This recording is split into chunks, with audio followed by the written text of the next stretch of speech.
Remember That's I was saying All right. yesterday, something always Recording, goes we're wrong. live. Always goes wrong. Like, that's like the one thing I didn't rehearse, and I thought I had it down. I'm like, oh, it's going to be super simple, but it never really is. You I'm should gonna have share flown. my You screen. should have flown us out there. You're right. We missed our opportunity. That's the only way it could have worked. All right, so in case anybody else has any jokes, I think we might just get started if we're ready. Welcome to our webinar. Everyone who's muted or who hasn't said hi yet, feel free to say hi in the chat.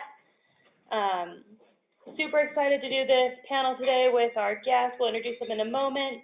And welcome to the Public Sector Change Practitioner or Change Management Group, PSCP. You all know what it is. You all signed up. You made it through here, through all tons of ordeals. So thank you so much for joining us today. And a special thanks to me, your producer. My name's Kiki. You're running the slides. If you need any help or any assistance, Kaylin is going to be monitoring the chat. Kaylin, you can wave to the camera so everyone knows that's Kaylin. And she'll be able to help you. And then Mark's here for additional technical support. You can wave to the camera, Mark. And Sydney's here for emotional support and to be our cheerleader. So. And knowledge. And she just has tons of technical knowledge. Oh, no, to obtain. Oh, to obtain knowledge. She's here to learn too. So thank you to myself and to everyone else in this room for being here. Everybody, Do you know that you're, before you go on, I'm sorry to interrupt. I'm seeing a screen that has enable editing still, like it's not like full slide. Oh, no, that's not what I'm seeing. Oh, that's what I was wondering. Yeah. So You need to click down on the right-hand corner where it says resume slideshow. At least that's what it looks like to us, yeah. Yeah.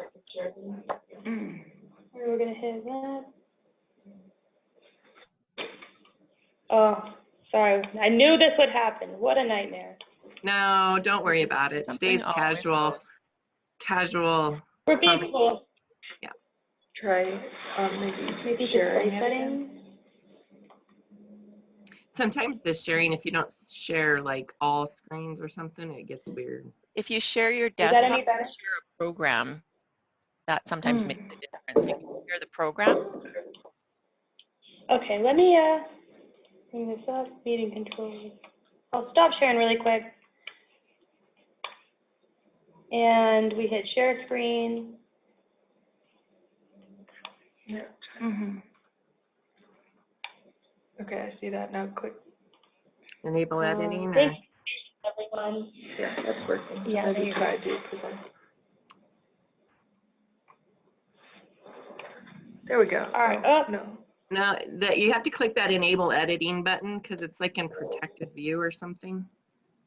Oh, okay. I understand. Thank you so much again for your patience. Got to work out the kinks. It's Mercury retrograde. We never know what's going to happen truly. It is okay.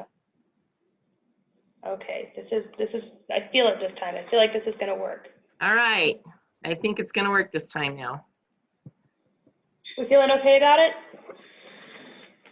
If we hit it? No, it didn't change. Did not change.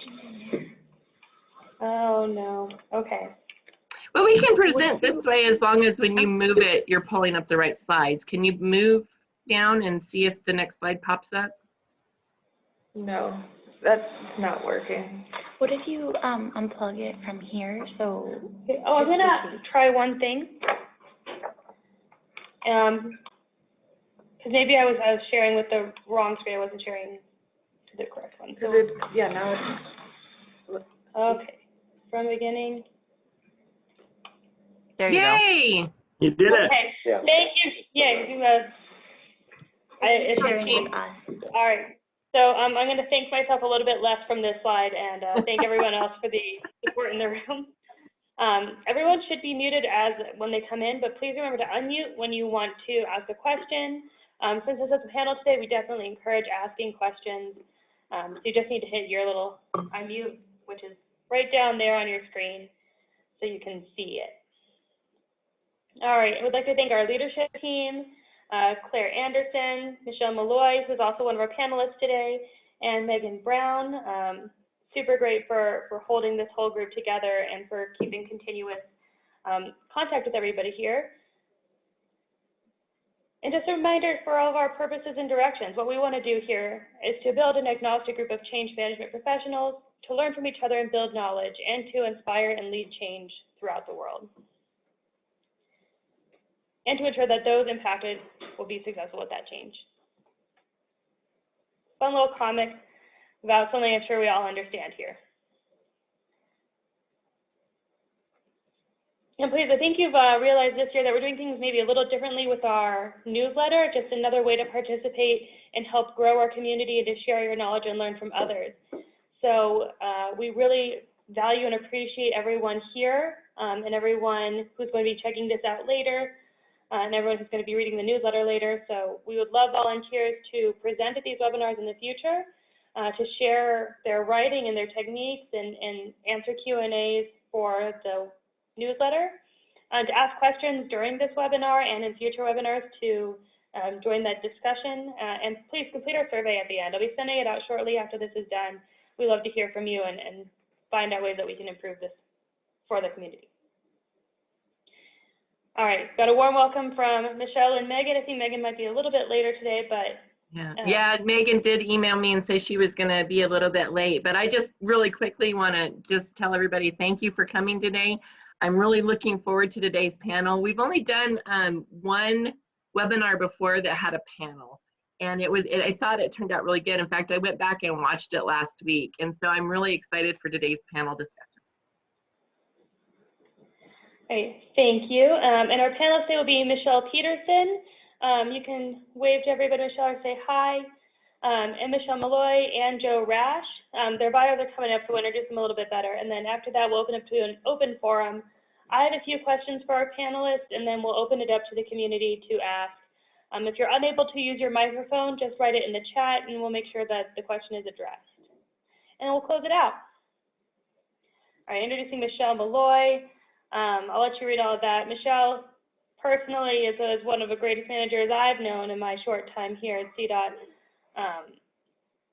And her experience has been honed over 15 years. So super great. I'm not sure, Michelle, if you want to read this out loud to everybody. No, that's okay. I think the overall gist of my bio is that I think people are the most important part of everything.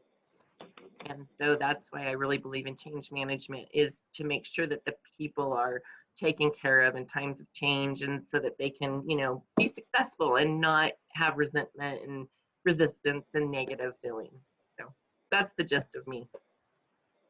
All right, thanks, Michelle. Also, you can check out all these people on LinkedIn or by contacting them on email later. Their contact information will be later in the slides.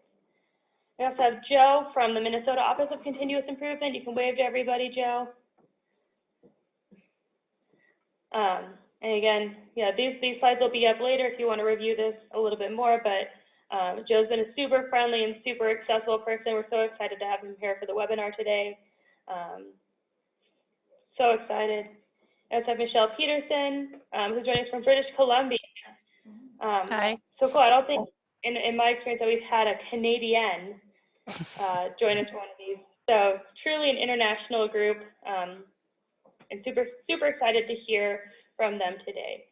So going forward, this is their contact information, but why don't I just kick us off with our questions.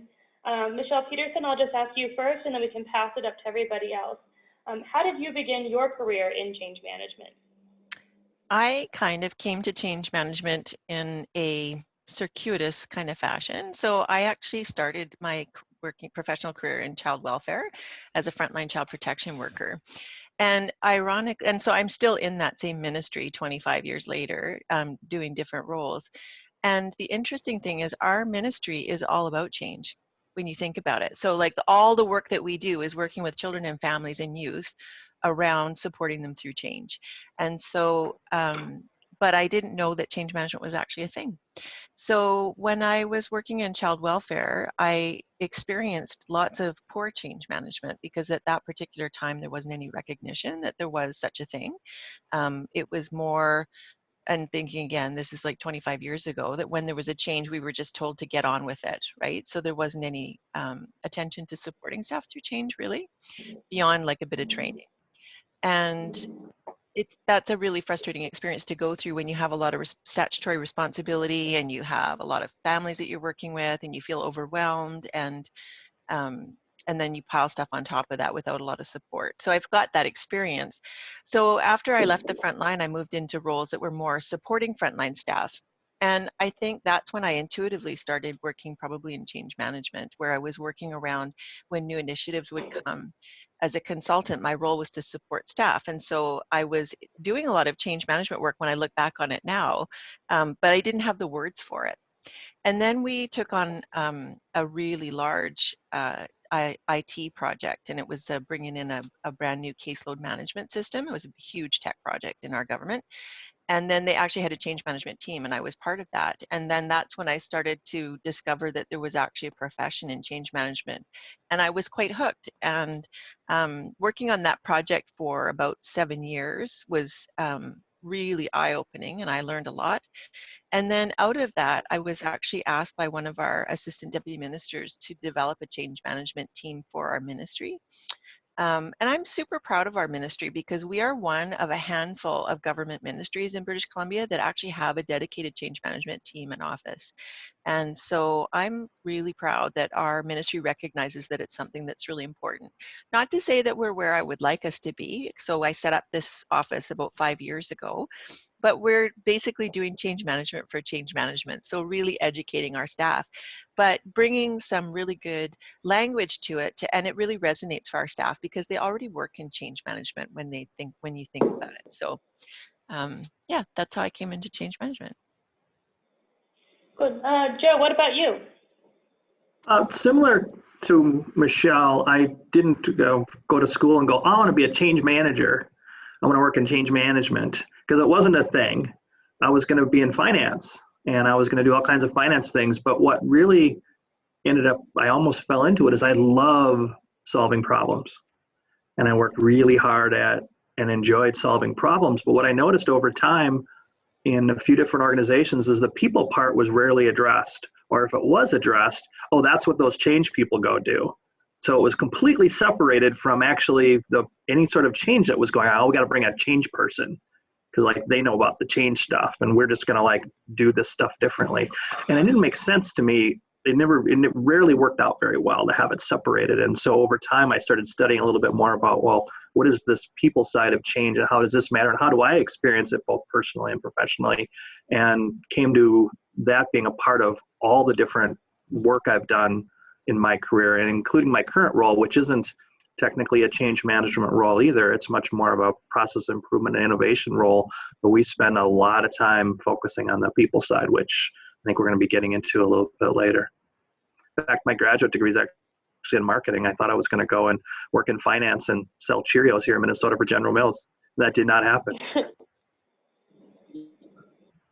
All right, Michelle Malloy. That's a really good story. So yeah, I think that's kind of the theme, is that I don't think anybody says, you know, when they graduate from high school, I'm going to go to college and become a change manager. I didn't. I actually, when I got out of college the first time, I was a teacher. So I taught English for a few years. And then I ran a preschool. And then I went back to school and got a business degree.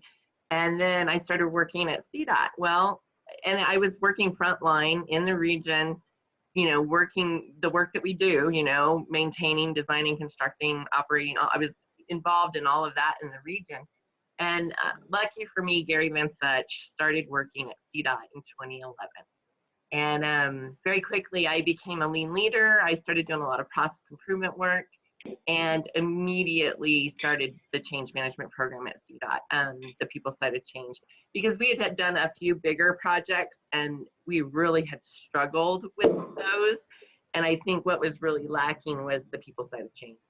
And so, and I agree with Joe too, that, you know, it doesn't make sense to keep it separate. The people doing the work should be doing the change management work too on those projects, and in the field. So, I don't know, and that's how I got involved in change management. And, you know, you fast forward 8 years or 9 years, you know, 8 or 9 years forward, and I'm still just as passionate about it today as I was when I started. And I really enjoy doing change management. Well, great. So this next section, let's have Joe lead off, talking about his experience in the people side of change. But what personal and professional skills have helped you in your work? You know, coming from like a marketing and background, what makes you good at what you do now? Well, Kiki, that's a great question. Two things come to mind. First of all, being an active listener. I found that there's a whole lot of, when we come in to do some process improvement project or we're trying to solve a problem, and we come in and we usually get brought in more reactive, unfortunately, than proactive. We've got to help and make things more productive, and we got to move quick. And the team that we're working with are the people that have all the knowledge, and they're the ones that are going to solve the problem. And we need to spend more time listening to them, even if it's just an event session at times, to get it all out and understand like how they're frustrated where they're at right now, or how they're frustrated with the fact that we're there and working with them. They may not want that, whatever the case may be, and spend that time actively listening. The projects go so much better, and you learn so much more about helping that people side of change if you listen to people and hear them instead of coming in thinking you're operating almost transactionally in a business sort of way, going, hey, we're gonna do this, and then we're gonna do this and this, and everything's gonna be better. It doesn't work that way. We all know that. And so active listener. The second thing is being curious. Being in, working in a variety of industries, and now working currently for an agency that supports all the other agencies within Minnesota state government. We've got fleet services, risk management, human resources, a variety of different things. And having that curiosity to learn the business is really important. Instead of coming in with just a set of process improvement or change skills and going, I have no idea what you guys are talking about, but we're going to change. Doesn't really set up one well from a credibility standpoint, or from a, hey, I'm the person with the flashlight, I can lead you out of this darkness. If they're like, you don't even understand what we do. I don't have to be able to do what they do, but I need to at least appear curious and interested, and have some basic understanding, and try to do that ahead of time before I show up. And it makes all the difference in the world. So being an active listener and being curious. Right. Michelle Malloy, you're next on this one. If you need me to repeat the question, I'm sitting here shaking my head. I'm like, yeah, Joe, I totally agree. Being curious and being a good listener. I think that the skill that has been in, my back pocket the entire time I've been doing process improvement and change management is the desire to have relationships. And so building and maintaining relationships throughout the entire organization, I think, has been a really valuable way in which to, help others succeed through their projects, through their resistance, through whatever it is they're dealing with. And, because I feel like if people can trust me and know I'm not gonna feed them, a line of what, then when it comes to change management and how to integrate and how to do it, they'll trust me in that too. So just, being an upstanding and, high integrity and building and maintaining relationships has been so important. All right, Michelle Peterson, round us off. Well, I agree with everything. They stole my thunder, because those are the kinds of things I would say too. There's enough thunder for everybody here. Yeah. Let's hear some thunder from Michelle Peterson. So I often say I'm super nosy, but really that's curiosity. I am so curious about people all the time. I mean, I think that's why I ended up in social work to begin with. And again, relationships. I'm fortunate in the industry that I work in is all about relationships. So that's a really good fit. And I think that having gone through experience myself of poor change management really drives my passion to make sure that we are not forgetting about those people. So I find that I'm constantly like an advocate and bringing that voice to the table about remembering the people that are being impacted. And I think that a lot of that comes from my experience of going through not well managed change. So I'm quite driven that way, very passionate about it. And I think, listening, exactly what you say, Joel, and, being able to not to listen in a really authentic and non-defensive way, because sometimes that can be really tough. And to be able to just really sit with that when people are really unhappy or frustrated or angry and they're maybe misdirecting it at you, but being able to really just sit and be okay with that and not take it on personally, I think it's really helpful. Yeah. Excellent. Cool answers from everybody. So this question will be a little bit different. We'll go around person by person, and I'm going to ask, what is the recurring challenge you face in your career? And maybe some of the other panelists might also have that issue or might be able to help with that issue or talk about how they've overcome that issue. So we're going to start with Michelle Malloy on this one. Oh, boy. And by the way, if anybody has any questions from the audience or from people, I mean, feel free to chat that into the chat pane or to unmute yourself and ask them, by the way, because we want to make sure we're getting your questions and not just the questions that we've, thought up. So, but yes, I'm just trying to set us everybody up, get everybody in the right mindset. All right, and so this one should be more of a discussion question. I think that. So, what is a reoccurring challenge you face in your career? Gosh, there's so many to pick from. I think one of my pet peeves, and that it continually happens, is I could meet with a project team and be like, okay, yeah, this, it sounds like this is going to impact X amount of people in these different roles, and I really think we need to integrate change management. Have you, added a change manager to your team yet? And then I get the response of, but we've already done a communications plan. And I even wrote an article about this because everybody, when I say change management, people equate that to just a communications plan. And they think once they have that in place, then they've integrated and they're good to go. And so then, you have the conversations about push communication versus in-person two-way communication and how those are different. But it just seems like that's a reoccurring theme. I don't know, that's one of my challenges, I guess, that I think of whenever I think about change management. What about you guys?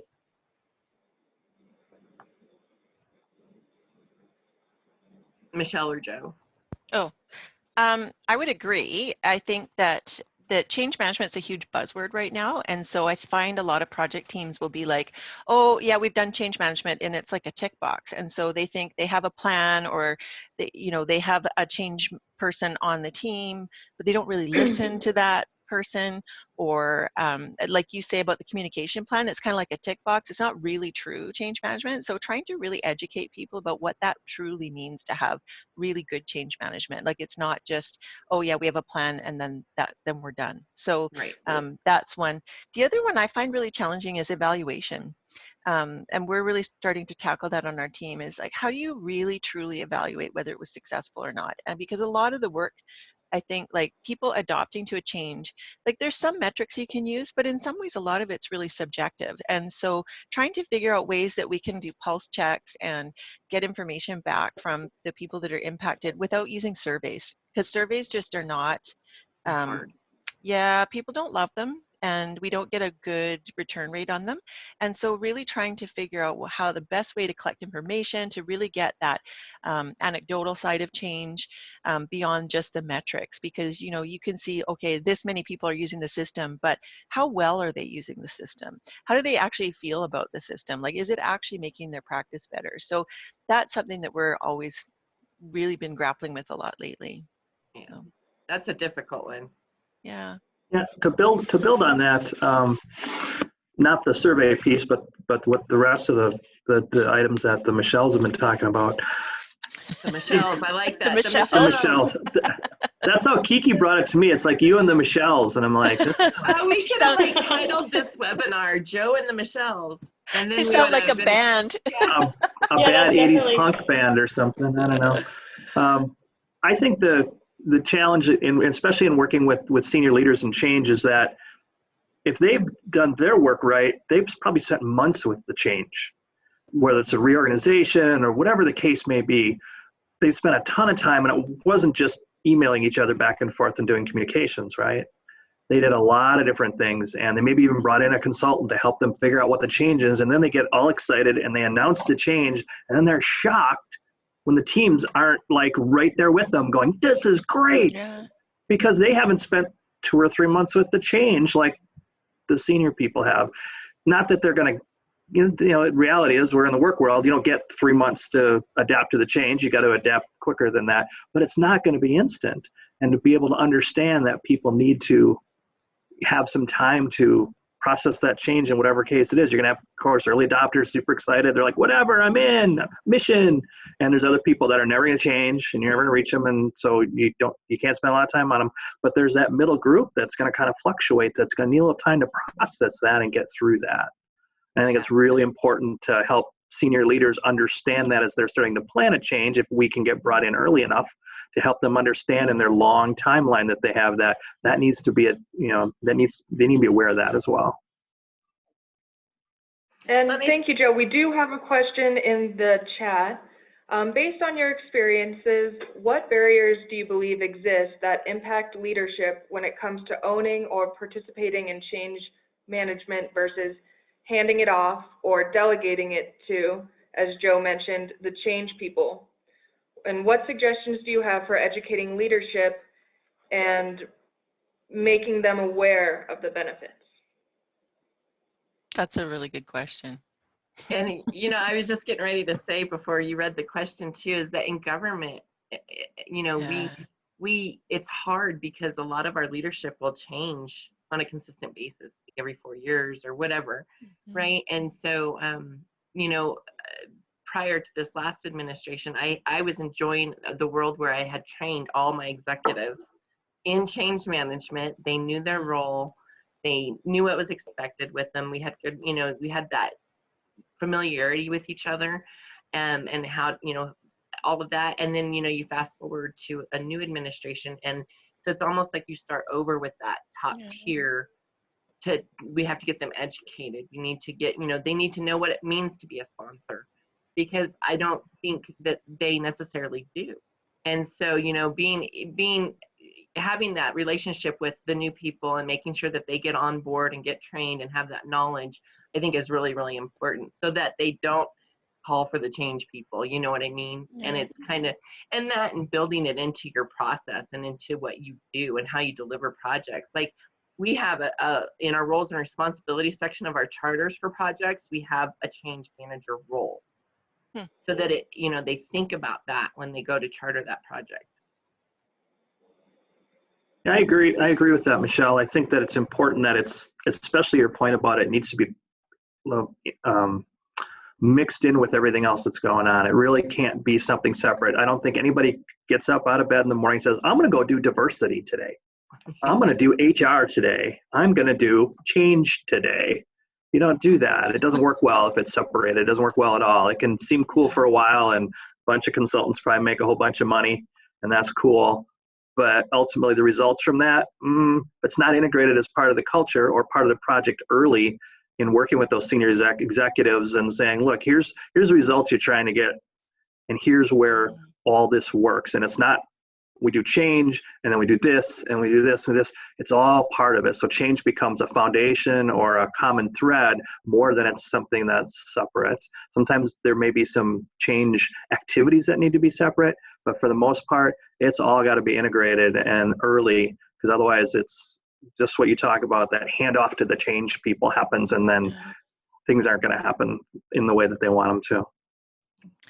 I think in our experience, there's a couple of things. So one is we're kind of newer into the process. So we're still doing a lot of educating. Like, our leadership are great in that they know we need change management, but they may not have a really thorough understanding of their role yet. And we're sort of working on educating that. But it's a slow process because they're super busy. And in our ministry in particular, there's a lot of political pressure. We often get caught in the media about cases that go bad.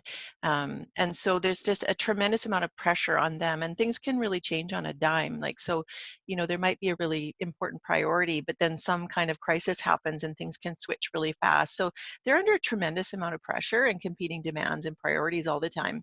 And so the education of them around, you know, what does it truly mean to be a sponsor is something that we're really trying to work on, but it's a slow process. I think, you know, the question about how to make them aware of the benefits, I think this, you know, I love the ADCAR model that ProSci puts out, and so I kind of apply that to them. And they just really need to understand what's in it for them. And in our ministry in particular, they need to understand what's in it for the kids and families that we work with. So if I can track it back to like the actual kids and families, because everybody pretty much in our ministry is there because they have a passion for working with families. And so if I can track it back to that, a lot of times that helps with the buy-in and really making it real for them. So, you know, explaining to them that when we are in a big change, like a big organizational change, that if we're not supporting staff well, they get so consumed with trying to manage the change that's when kids fall through the cracks for us, and that becomes a very dangerous time. And just helping them to understand that, because they're so busy, they don't have time to think about those things. And so really just kind of shining a light on, you know, why it's important, what the benefits are, what the risks are for our organization when we don't do good change management, and helping them to understand that when we do good change management, we start building change resiliency with our staff, because change is just speeding up all the time, right? So that's how we address change fatigue. But, you know, they're in a really tough spot, and they're under tremendous amount of pressure all the time. So it's really about trying to get some space and time with them to be able to get their attention and have that time to kind of educate them. So.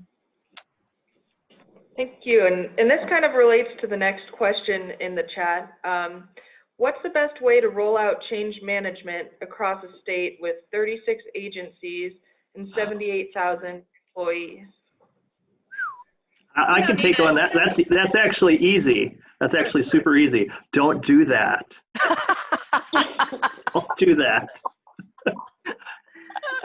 Oh. Dan, you need to find some quiet little corner that works, and get some early wins and get some momentum, and then slowly work your way across. And slow might be 6 months, or it might be 10 years. I don't know, but whatever that is, Yeah. the big splash announce we're doing this big initiative thing plays well for cameras. It plays well for sometimes on the political side of things, and I get that. But the momentum quickly disappears because all those people then go on to what's next. And then the rest of us are there trying to figure out how to, the administrative burden of trying to keep it going across multiple agencies and all these people and all that. And it's really, people get worn out pretty quick. Yeah. So start small, go big. Yeah. So, and it's in Colorado. And what state are we talking about first? That's what I wanted to ask. Dan. No, I'm looking. Pennsylvania. Oh, Pennsylvania. So that is a ton of agencies. Yeah. And in Colorado, I think we have, I want to say 19, 20, 21, somewhere in there. So that just seems like a lot of agencies, number one, and that's a lot of employees. I think in Colorado, we have a little over 30,000.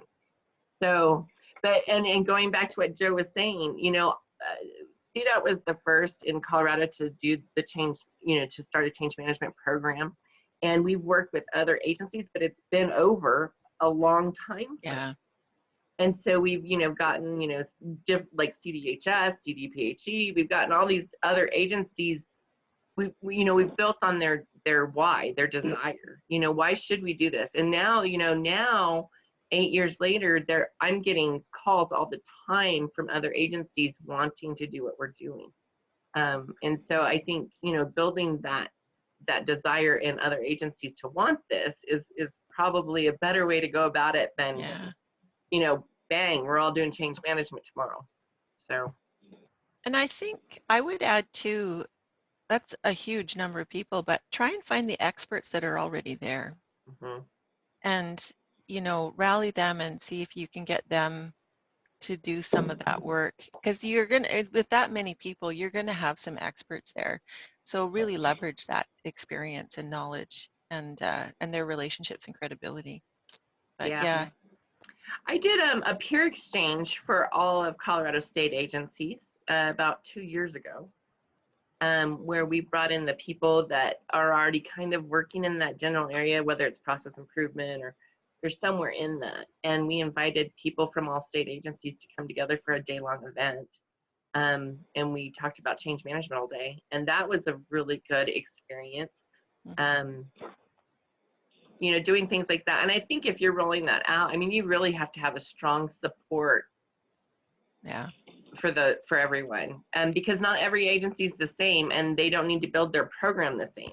And so, you know, thinking about the smaller agencies versus the large agencies and how they need to go about different, you know, approaches for their change management program, that in itself, you know, having somebody to help each agency figure out how are you going to do this in your agency, what is your strategic plan for this, and you know, what tools do you need, whether that's a change agent network or you know, who knows, because they're all going to have their own individual cultures in those agencies. That's a tough one. That was an interesting question. Very I don't envy that. A challenge though, right? Yeah, it would be. All right, so I've got another one while our chatters are cooking their next questions. What change management trends do you anticipate coming in the next year? And what are you doing to anticipate those changes? Well, I think it's just growing in terms of recognition as something that's needed as a practice, but also that people need it as a competency in this particular time, I think. Yeah, I think you're going to start seeing it a lot more job announcements and you know, position descriptions. You know, I think you're going to start seeing that a lot more.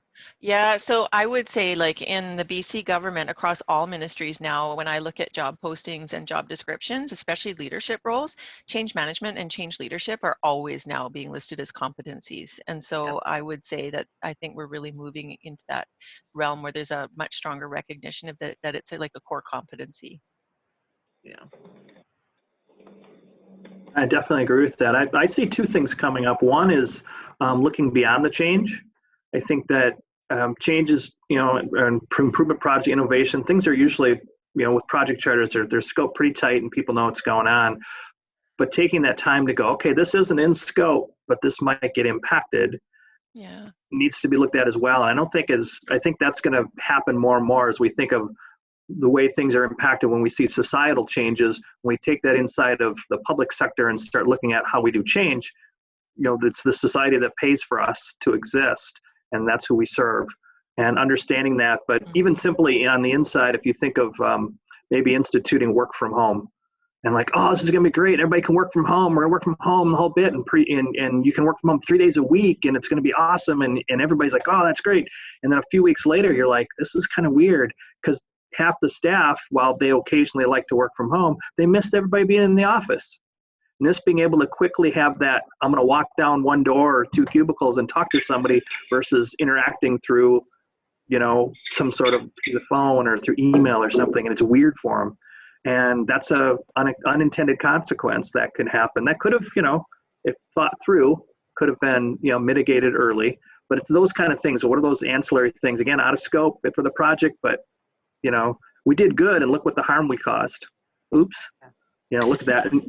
And the other one is customers. I think the customer part of it, so much of, especially the work that we get asked to do, because it's more continuous improvement and innovation, is how can we be more efficient? How can we have the same budget, but we have to serve more Minnesotans, or we want to serve them quicker, or we want to serve them higher productivity, whatever the case may be.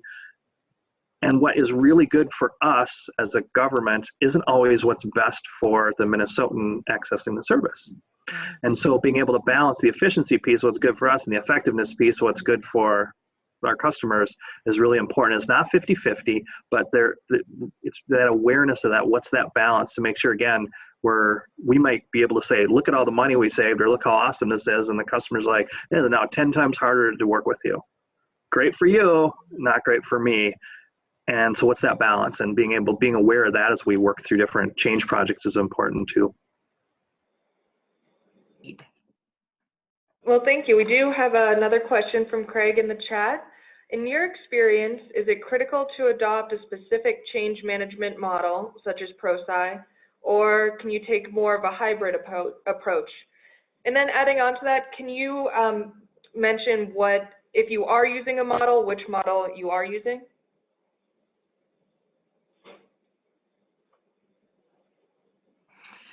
Who wants to go first?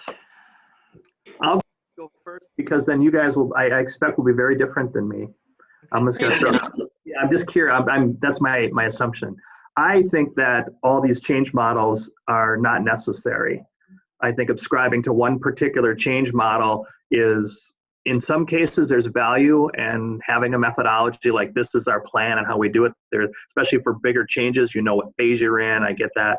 But for most of the change work, and this falls into the process improvement work that I get very involved in, we switch and talk about it as solving problems. And if you were to go out on our website, which I encourage you all to do at some point, look at the toolbox we have out there. And there's a simple one-pager about we do have a methodology, if you will, but it's not lean, it's not Six Sigma, it's not Lean Six Sigma, it's not the scientific method, it's not human-centered design. It's actually all of those, or some of those, or none of those, depending on what the problem is.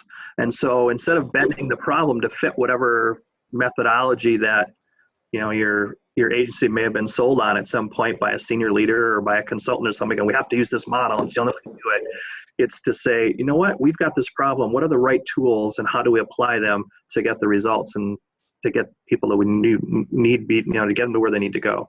So is there a method that we use? Of course, everything is a process or a method, but is there one that we stick to and go, it's always this model? Absolutely not.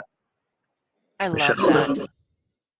I love that approach, and I would say we're kind of similar. So we have, so one of the things that I found is that there's lots of good change management models and theories and templates and all of tools out there. But a lot of times they're a little bit too complex and complicated for government because we don't have a lot of time with executive. They are busy, they have lots of responsibility, and they don't want to read an 80-page plan. And that was certainly my experience working on that big tech project, is that we would have like an 80-page plan for communications, an 80-page plan for change management, an 80-page plan for training, and people would read them and sign them off, and then we never looked at them again. So for me, change management is all about being practical. I really like ProScience methodology in terms of there's 3 phases where and I think for us in particular, it resonates really well with our staff because it's similar to good practice when you're working with families. You gather information, you make an assessment, you do an analysis, you make a plan, you implement a plan, you monitor and evaluate your plan. So I really like that.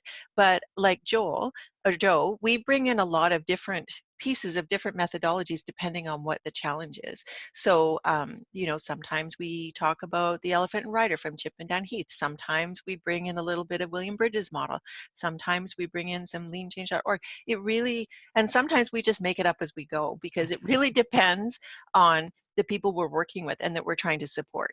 So I keep a lot of that sort of foundational knowledge in the back of my head.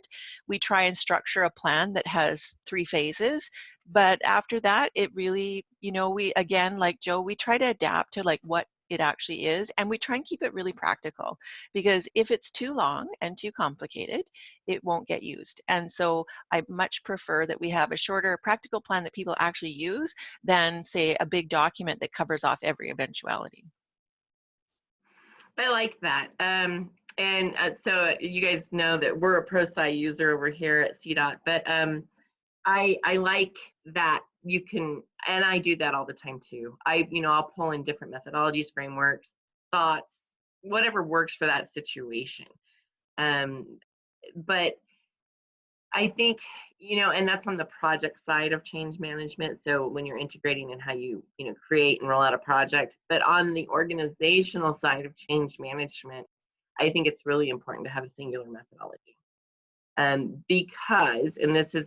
Because I want everybody in the organization to start talking the same language and having the same vocabulary. Over the years, when we started rolling out change management, we started with the executives first. We did the executives team first, and then we moved to our managers and supervisor role. And right now, and for the last 3 years, we've had over 95% of our managers and supervisors trained in change management. So we're in maintenance mode, and we're just getting those new supervisors all the time and doing, training them. But I think what makes that the right way to do it on the organizational side is that then you have all these managers and supervisors that can talk to each other about changes, and then they pull change management. So they, like, if a change comes out today that it just hits and it's, you know, here's your email today, make the change tomorrow, that kind of change. I get IMs, emails, text messages, where's the change management on this? And so they're using the words, they're saying, we want change management, they're pulling it. And so that creates a little bit more pressure for people to use change management on projects. So and it's just, and we're training our employees now too. We've been training our employees for the last couple of years, about a year and a half now, on their role in change management. And I really enjoy seeing the light. I love training. So I was telling earlier before the webinar started, I have a 3-day class next week that I'm training for practitioners. And I love seeing the light bulbs go on, and then you send them off and you know they're going to do great work. And so then it just builds up that competency throughout the organization. The more you train, the more competent they get in change. And whether that's the practitioner role, the manager supervisor role, whatever role it is. And so I really like the training side of it, to have a singular methodology. And then if you look statewide, if you're rolling out bigger, it does, again, it helps to have that common language when you're talking to other agencies, you know what I mean? I really feel like I want some type of methodology that we all speak. But when I'm on a project, or if somebody's on a project, I have no problems with them mixing and matching and doing what they need to get done for that specific project. Thank you. And then we do have another question from Crystal in the chat. In a nutshell, what does effective change management look like? And then I'd like to just add on to that a little bit. How do you know when a project has been successful?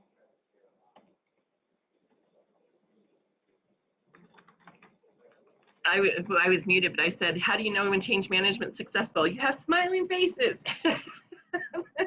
That's a really quick comeback. I don't know. What do you guys think with Michelle, Joe? Yeah, I would agree. So I think that anecdotally, we hear positives about the change. We hear people talking really positively. We don't have as much medical leave or early retirement, because we certainly had a lot of that in that big tech project I was talking about. We had a lot of that because the first sort of phase wasn't managed very well. I think that you see, people encouraging their colleagues as well when it's gone well. Yeah, well, like I said earlier, that evaluation thing is something we're struggling with. So if people have ideas, I'd really like to know. I think it's all about the feels. It really is. Do people feel the change? And it's a little bit, because it's an emotion or a feeling, it's hard necessarily for people to put it into words like, oh, this is like this and now it's like that. It's not as simple as I'm no longer using a desktop, now I have a laptop and my world's different. It's not quite as easy as that, but it's more that feeling you get like when you're on a really high productive team and you walk through the office and it feels different. It's like that, which I know probably doesn't help any of the participants who are listening to this, but that's what it is. It's kind of this je ne sais quoi that you just like, yeah, it's different now. This is good. And I think too, what you said, Michelle, about that people are starting to help each other, and they're not looking to a leader, or they're not looking to some change guru or somebody that's like, well, what do I do? Or is this okay? Or what's going on? And they're helping each other.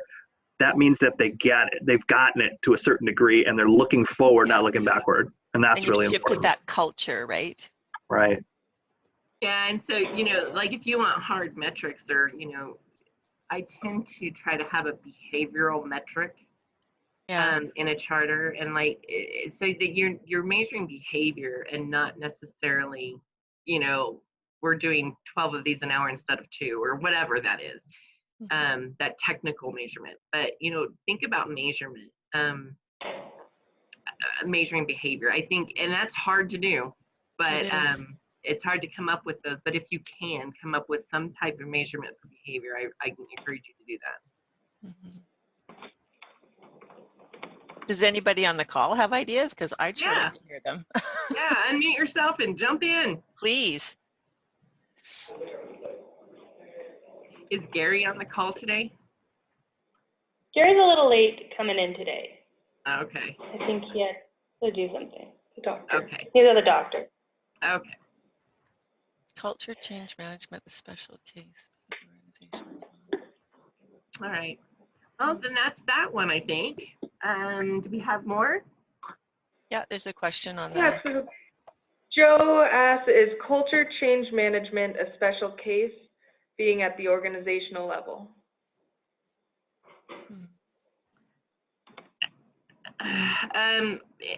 In my opinion, change management should be part of the culture, right? And it does change the culture when you implement a change management program. It impacts it definitely. In fact, I would classify it as an employee engagement tool. Same with process improvement, right? We engage people to work to fix things, right? And that includes the people side of change. I think that any kind of change initiative, you should be looking at the culture as well. Like, I think that should always be a consideration with change. Like, no matter what the actual initiative is, I think there's always a cultural component. Right. And I think in my mind, you know, I always, when I think OCM or organizational change management, I'm thinking about the whole organization and does everybody know their role, and does everybody know what they're supposed to do? And then when I hear change management, I'm thinking project, right? How do I integrate on this project? Right. And so I think there's definitely these two worlds that have to go together. And I think that culture part too, if culture defined as this is how we do things here in its simplest form, this is how we do things here. We do this, not that. And so having an understanding of what that is before this initiative happens, and also where is this work going to land once the project team has disbanded, the change, if you will, is done, it's implemented. Is this now a new, this is how we do things here thing, or isn't it? Because if it's not, then it didn't work. Right. And so, and it's a very simple definition, and culture is super complex because it's human. And so it's always going to be really complex to get it right. But I think that this is how we do things here is the culture. And if the do things is different after the change, then there's been some success. I like that. Jinx, you owe me a Coke. Yeah, no, I agree. Oh, Ro likes that too. Does anybody from the audience have anything to say on that? Rose says he likes that too. Cool. All right, my next question, what's an experience that you wish you had done differently in your careers, in retrospect? It's just a job interviewee question. Yeah. You're all hired. That's what it feels like, huh? It feels like we're in a job interview. Yeah. It'd probably take me about 3 or 4 hours to go through all the things I would have wanted to do different. I have no regrets, but wow, there's a whole lot I would have done different. But one thing, in relating it to our topic and what we're talking about today, is learning earlier to meet people where they're at. I think as a problem solver, I want to solve the problem. And I know either I have an idea of how it could be solved, but more likely I just want to get in and learn about it and solve it and let's move on. We can go, it's so fun. And people aren't necessarily ready for sometimes the energy. They're not necessarily ready for the questions. They're not ready for who knows what. And it doesn't even matter what they're not ready for. But I need, as a change practitioner, I need to understand what they're not ready for and take the time to do that and meet people where they're at. Because some people are going to, like I said, the early adopters, tomorrow they'll do it different. And I don't even care what it is. And there's other people you'll never reach. And then there's that whole group in the middle. You got to figure out where are they at now. And you know where you need to get them to because you're leading this change. But where are they at now? And making sure you have a really good understanding of that, because that's going to make a huge difference on when and if you get to that change that you're trying to move the organization or the individual project group through. Agreed. I don't know. There's a lot of things I would have done differently, but like Joe, I'm glad it happened the way it happened. One of the things that for the first 3-4 years, I had resistance. We had a network. It was called the Change Agent Network.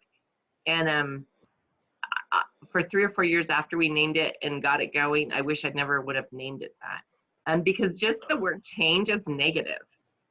You know what I mean? And so I had resistance just based on the name of this group.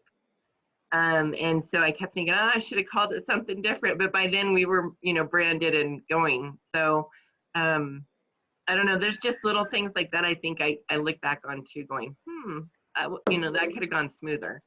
But, and this is what I tell all the people that I train is, change management is one of those places where it should be creative and fun. And you're no matter what you're doing, if you're trying to do change management, you're making a difference. So it doesn't matter if you're perfect or not. Do your best and you've made a difference. I guarantee it. So even a little bit of change management is going to go a long way. Yeah, I feel kind of like the others that, there's probably lots of things I wish I had done differently. It's hard to kind of think back and pick one. But I do like to approach those things as an opportunity to learn. I think that you learn probably better from the things you don't do well than the things you do well. Yep. Then we have a question in the chat from Dan. And who are you targeting for change management training besides project managers? All roles in the organization. Yeah. So sponsors, managers Everybody. and supervisors, people, like employees, individual contributors, all of them. I think it's important that they all learn it. And I think too, guys, we need to look at our time. Yes, we've got, it's 10:58. We've got 2 minutes, unless we're going to 90 minutes today. So maybe we'll just wrap it up here and then we'll get. Okay, go for it, Kiki. Oh, does anybody else have anything else to say to that? That'll be our last question. I'm sorry, I haven't been watching because I've been listening too much. Okay.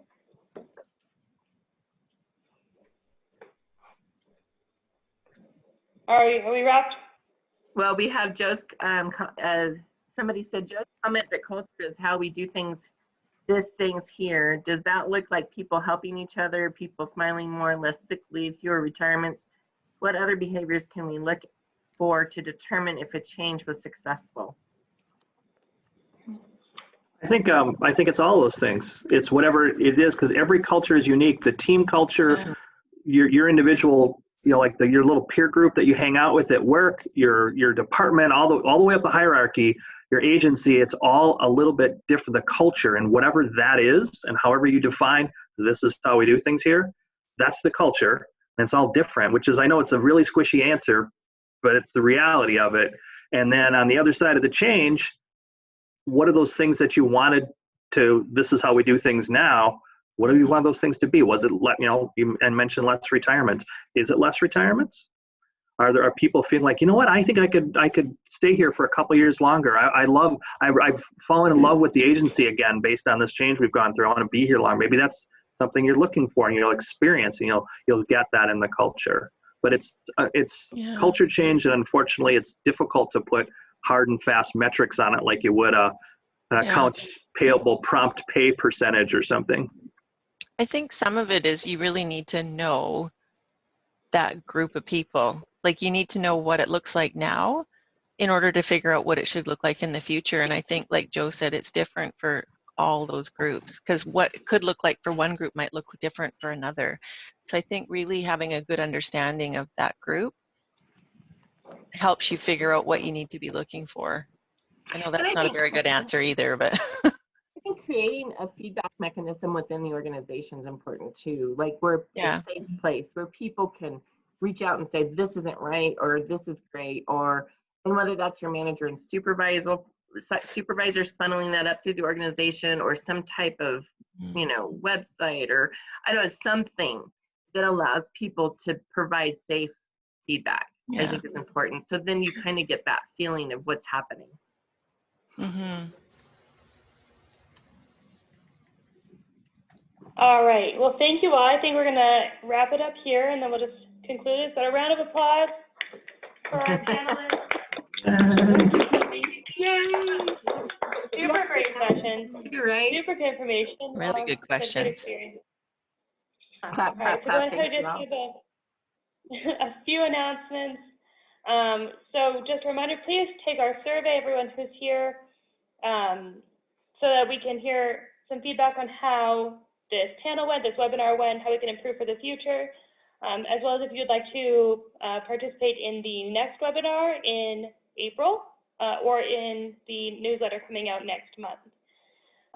So we're going to have this webinar recorded on the website at the end of the day. So if you're a person listening after the fact, thank you for checking this out on the website and for following all the helpful links. And yeah, feel free to talk about this community of practice. Share how you feel about us on LinkedIn. Talk to your coworkers about us, and help us to grow. We're always happy to add people to our distribution list and to keep everyone informed and engaged in this community. And again, thank you all to our panelists, and thanks to everybody else who attended and who listened today. Yes. So this is Kiki? I just Go want to ahead. say a quick thank you too for changing the time. I live on the West Coast, and before, when these webinars were happening, they were way too early for me to actually participate. And so I just want to say a thank you to the group for shifting the time so that it makes it more accessible for us on the West Coast. I really appreciate that. Yeah, and Kiki actually added that to our standard our standards document for this, that we're going to have them at 10 from now on. Yeah, I So- really appreciate that, because I've been wanting to be more active and participate more in the community practice, but it just wasn't feasible for the time. So thank you. And I'd like to thank that production team in that room right Yeah. there, all 4 of you guys. These are the Office of Process Improvement interns. Woo! Good job, you guys. Kudos, guys. All right. Thanks so much. Have a super great Tuesday. It's Mardi Gras, I believe. Oh, it is? Wow. I don't know. Is Or it? maybe it's next week. I don't know. We'll just edit that out. Well, it's going to be a great Tuesday no matter what. Have a great next week. Stay warm, stay dry, and I'll see everybody in April. Thank All right. you. So much. Bye. Bye. Bye. Take care.